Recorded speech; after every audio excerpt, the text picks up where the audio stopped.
नमस्कार दोस्तों, स्वागत है आपका आज के मुख्य समाचार में, जिसमें सबसे पहली और बड़ी खबर में आपको बताएंगे कि बिहार एसआईआर वोटर लिस्ट में गड़बड़ियों का आरोप। इंडिया ब्लॉक ने शुरू किया बूथ लेवल वेरिफिकेशन कैंपेन। जी हां दोस्तों, इसी के साथ खबर में आगे जिक्र होगा कि सम्राट चौधरी का पद पर बने रहना संविधान का मजाक, राजभवन पहुंचा जनसुराज, पीके ने लगाए गंभीर आरोप। खबर में आगे आपको बताएंगे कि बिहार विधानसभा चुनाव का ताज़ा सर्वे उड़ा देगा बीजेपी और नीतीश की नींद, सच हुए आंकड़े तो पलट जाएगा गेम। खबर में आगे आपको बताएंगे कि आरएसएस की गतिविधियां सरकार और राष्ट्र के लिए खतरा। कांग्रेस ने सरदार पटेल के पत्र का हवाला देकर पीएम मोदी पर साधा निशाना। और इसी के साथ आगे जिक्र होगा कि महाभ्रष्ट भाजपाइयों की तरल काली कमाई को ठोस में बदलवाने के कारण बढ़ी सोने की कीमत, बीजेपी पर बरसे अखिलेश। दोस्तों, हर एक खबर की गहराई में आपको ले जाएंगे, लेकिन उससे पहले आपसे निवेदन की वीडियो कीजिए लाइक और चैनल को सब्सक्राइब करके बेल आइकन दबाकर कमेंट में लिखिए जय हिंद। रुक करते हैं सबसे पहली और बड़ी खबर की तरफ। बिहार एसआईआर वोटर लिस्ट में गड़बड़ियों का आरोप। इंडिया ब्लॉक ने शुरू किया बूथ लेवल वेरिफिकेशन कैंपेन। जहां दोस्तों, बिहार में मतदाता सूची संशोधन प्रक्रिया के बाद विपक्षी इंडिया ब्लॉक दलों ने जमीनी स्तर पर बड़े पैमाने पर बूथ लेवल वेरिफिकेशन कैंपेन शुरू कर दिया है। आरजेडी से लेकर सीपीआई-एमएल तक सभी दल अपने बूथ लेवल एजेंट्स के जरिए वोटर लिस्ट की जाँच में जुटे हैं। विपक्ष का आरोप है कि मतदाता सूची में बड़े पैमाने पर गड़बड़ी हुई है और लाखों लोगों का नाम कट गया है। वहीं चुनाव आयोग पर डाटा पारदर्शिता न बरतने के आरोप लगाए जा रहे हैं। आरजेडी ने बक्सर से वेरिफिकेशन की शुरुआत की। सांसद सुधाकर सिंह की निगरानी में 30 सितंबर की रात से ही बूथ स्तर पर बीएलए को मतदाता सूची सौंप दी गई। बुधवार सुबह से ही रिपोर्ट्स आने लगी। सुधाकर सिंह का दावा है कि कई परिवारों में पुरुष सदस्यों का नाम काट दिए गए, जबकि महिला सदस्य सूची में मौजूद हैं। उन्होंने ये भी कहा कि एक मतदाता का नाम 2 विधानसभा क्षेत्रों रामगढ़ और बक्सर में दर्ज है, जिससे वह दोहरी वोटिंग का पात्र बन जाता है। दोस्तों, रुक करते हैं अगली ब्रेकिंग न्यूज़ की तरफ। सम्राट चौधरी का पद पर बने रहना संविधान का मजाक, राजभवन पहुंचा जनसुराज, पीके ने लगाए गंभीर आरोप। जी हां दोस्तों, जनसुराज पार्टी के बिहार के उप मुख्यमंत्री सम्राट चौधरी को पद से हटाने की मांग को लेकर बुधवार को राज्यपाल को ज्ञापन सौंपा है। पार्टी के प्रमुख प्रशांत किशोर ने हाल में सम्राट पर गंभीर आरोप लगाए थे। जनसुराज पार्टी के राष्ट्रीय अध्यक्ष उदय सिंह, प्रदेश अध्यक्ष मनोज भारती और किशोर कुमार मुन्ना के नेतृत्व में एक प्रतिनिधिमंडल राजभवन पहुंचा। सिंह ने बाद में संवाददाताओं से बात करते हुए कहा कि हमने बाकायदा समय लेकर मुलाकात करने गए थे, लेकिन अफसोस की बात है कि राज्यपाल आरिफ मोहम्मद खान ने स्वयं वो नहीं मिले। उनकी ओर से प्रधान सचिव ने ज्ञापन लिया। उन्होंने कहा कि हमारी मांग है कि सम्राट चौधरी को हटाया जाए, क्योंकि उनका पद पर बने रहना संविधान का मजाक है। इस बाबत हमने प्रधानमंत्री नरेंद्र मोदी को भी पत्र लिखा है, जो खुद को सार्वजनिक जीवन में ईमानदारी के प्रबल समर्थक बताते हैं। जनसुराज पार्टी के अध्यक्ष ने कहा कि हमें नीतीश कुमार की सरकार से कोई उम्मीद नहीं है। यदि प्रधानमंत्री या राज्यपाल की ओर से कोई कार्रवाई नहीं होती है तो हम अंतिम विकल्प के रूप में अदालत का दरवाज़ा खटखटाएंगे। पूरा मामला प्रशांत किशोर द्वारा 2 दिन पहले किए गए आरोप से शुरू हुआ। किशोर ने संवाददाता सम्मेलन में आरोप लगाया था कि भाजपा नेता और उप मुख्यमंत्री सम्राट चौधरी ने 1995 में दर्ज हत्या के एक मुकदमे से बचने के लिए अदालत में ये दस्तावेज दाखिल किया था कि उस समय वो नाबालिग थे। जनसुराज पार्टी के अध्यक्ष उदय सिंह ने कहा कि चौधरी का ये दावा 2020 में विधान परिषद चुनाव के समय दाखिल किए गए उनके शपथ पत्र से झूठा साबित होता है, जिसमें उनकी उम्र 51 वर्ष बताई गई थी। उन्होंने कहा कि इस तरह हत्या की घटना के सम्राट चौधरी करीब 20-25 साल के थे। उन्हें गिरफ्तार कर दोबारा मुकदमा चलाया जाना चाहिए और जब तक अदालत से बरी नहीं होते तब तक जेल में रखा जाना चाहिए। रुक करते हैं अगली ब्रेकिंग न्यूज़ की तरफ। बिहार विधानसभा चुनाव का ताज़ा सर्वे उड़ा देगा बीजेपी और नीतीश की नींद, सच हुए आंकड़े तो पलट जाएगा गेम। जी हां दोस्तों, बिहार विधानसभा चुनाव को लेकर सरगर्मियां तेज हो गई हैं और इसी बीच अब सर्वे भी सामने आने लगा है। लोक पोल के एक मेगा सर्वे में इस बार बीजेपी के नेतृत्व वाला एनडीए गठबंधन पिछड़ता दिख रहा है। सर्वे के मुताबिक इस बार एनडीए 105 से 114 सीटों के बीच सिकुड़ सकता है, तो वहीं दूसरी ओर तेजस्वी के नेतृत्व वाले महागठबंधन को 118 से 126 सीटें मिलने का अनुमान है, यानी कि इंडिया ब्लॉक सरकार बनाने के करीब है। और सर्वे में अन्य को 2 से 5 सीटें मिलने का अनुमान है। लोक पोल के मेगा सर्वे के मुताबिक वोट परसेंटेज की बात करें तो एनडीए को 38 से 41% वोट मिलता दिख रहा है, जबकि एक बार फिर से इसमें भी इंडिया ब्लॉक बाजी मारता नजर आ रहा है। महागठबंधन को 39 से 42% वोट मिलने के आसार हैं और वहीं अन्य को 12% से 16% वोट मिलने का अनुमान है। रुक करते हैं अगली ब्रेकिंग न्यूज़ की तरफ। आरएसएस की गतिविधियां सरकार और राष्ट्र के लिए खतरा, कांग्रेस ने सरदार पटेल के पत्र का हवाला देकर पीएम मोदी पर साधा निशाना। जी दोस्तों, कांग्रेस ने प्रधानमंत्री नरेंद्र मोदी द्वारा राष्ट्रीय स्वयंसेवक संघ की सराहना किए जाने के बाद बुधवार को सरदार वल्लभ भाई पटेल के एक पत्र का हवाला देते हुए आरएसएस पर निशाना साधा है। पार्टी महासचिव जयराम रमेश ने महात्मा गांधी की हत्या के कुछ महीने बाद 18 जुलाई 1948 को देश के तत्कालीन गृह मंत्री पटेल द्वारा श्यामा प्रसाद मुखर्जी को लिखे गए उस पत्र का हवाला दिया, जिसमें कहा गया था कि आरएसएस की गतिविधियां सरकार एवं राष्ट्र के लिए खतरा है।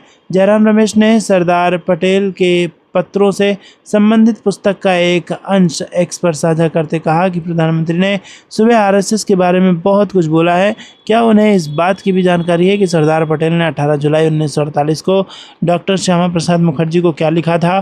बेचारे प्रधानमंत्री, ये कैसी घर वापसी है? आरएसएस प्रमुख के रिटायरमेंट वाले बयान पर जयराम रमेश ने पीएम मोदी पर तंज कसा। रुख करते हैं अगली ब्रेकिंग न्यूज़ की तरफ। महाभ्रष्ट भाजपाइयों की तरल काली कमाई का ठोस में बदलने के कारण बढ़ी सोने की कीमत, बीजेपी पर बरसे अखिलेश यादव। जी हाँ दोस्तों, समाजवादी पार्टी के राष्ट्रीय अध्यक्ष अखिलेश यादव ने सोने के दाम बढ़ने को लेकर बीजेपी सरकार पर निशाना साधा।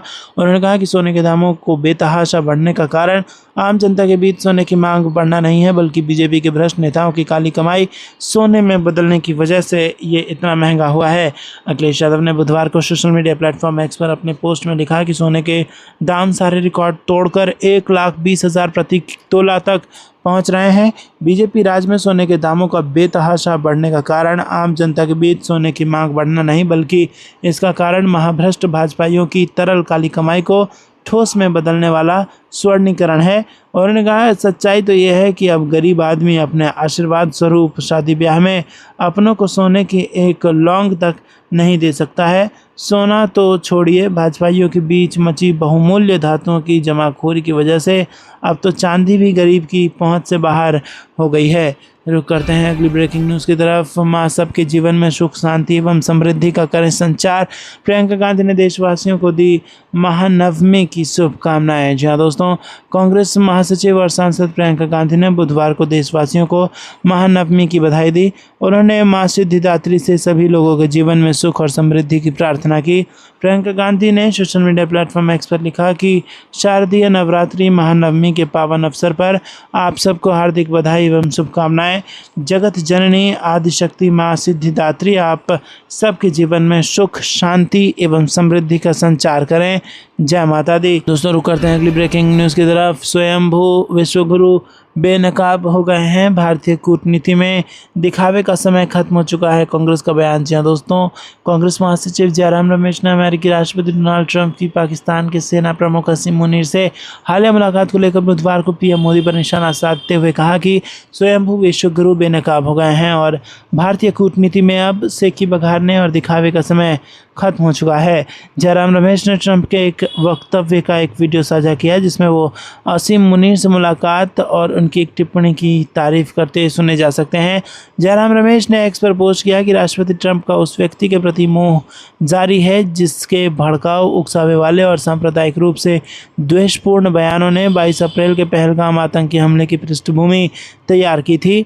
अमेरिकी राष्ट्रपति ने पिछले 3 महीने में न केवल व्हाइट हाउस में फील्ड मार्शल हसीम मुनीर से 2 बार मुलाकात की, बल्कि अब ट्रंप का कहना है कि उन्हें 10 मई को भारत और पाकिस्तान के बीच संघर्ष रोककर लोगों की जान बचाने के लिए फील्ड मार्शल द्वारा की गई प्रशंसा का तरीका बहुत पसंद आया।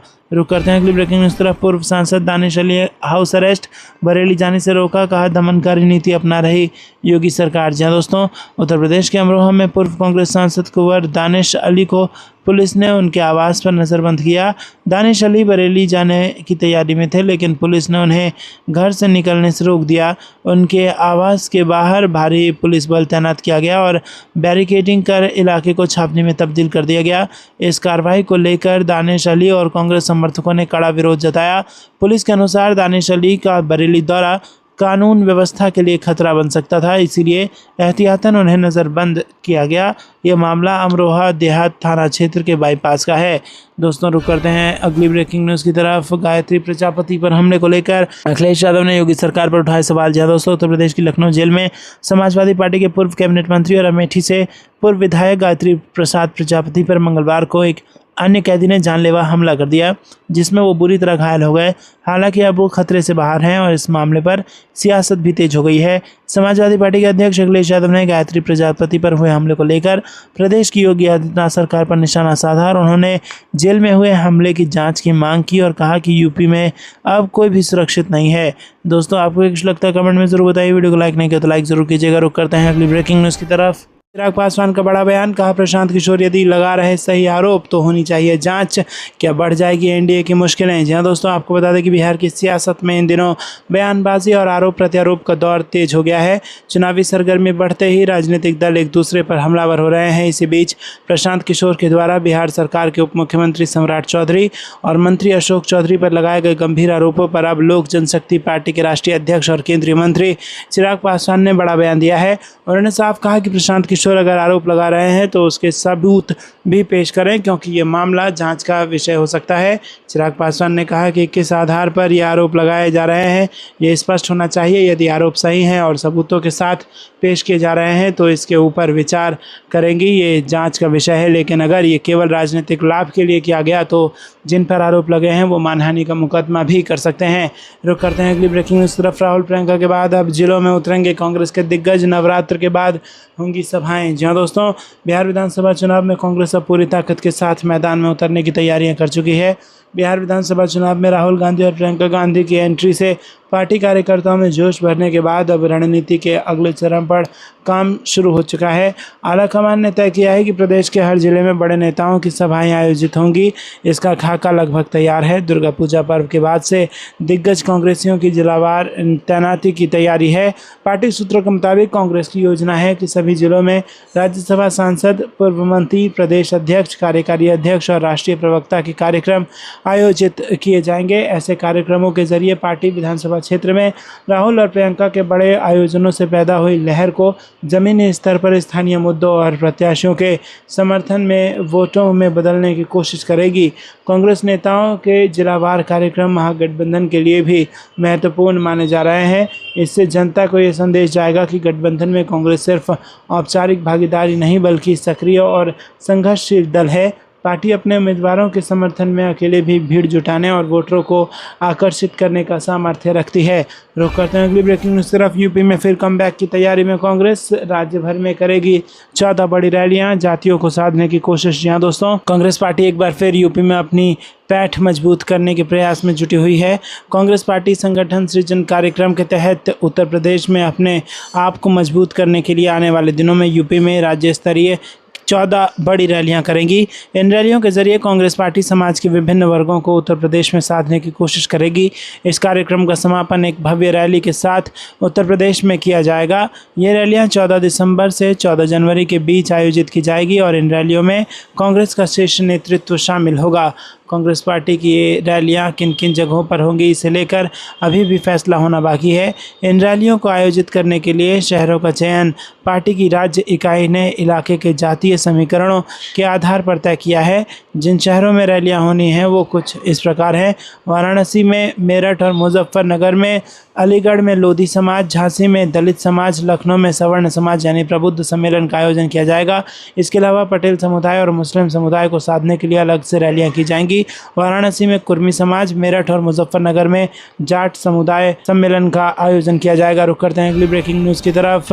बिहार की वोटर लिस्ट में कोई भी योग्य मतदाता ना छूटे, कांग्रेस सांसद ने दी चुनाव आयोग को चेतावनी। जी हाँ दोस्तों, कांग्रेस के वरिष्ठ सांसद प्रमोद तिवारी ने चुनाव आयोग से अपील की है कि बिहार विधानसभा चुनाव की अंतिम मतदाता सूची में कोई भी योग्य मतदाता छूटना नहीं चाहिए।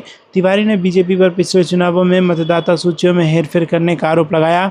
उन्होंने चुनाव आयोग से ये सुनिश्चित करने को कहा कि इस बार सभी वैध मतदाताओं के नाम सूची में हो। यह अपील बिहार में वोटर लिस्ट के विशेष गहन पुनरीक्षण प्रक्रिया पूरी होने के बाद आई है। अब संशोधित मतदाता सूची मंगलवार को जारी होने वाली है।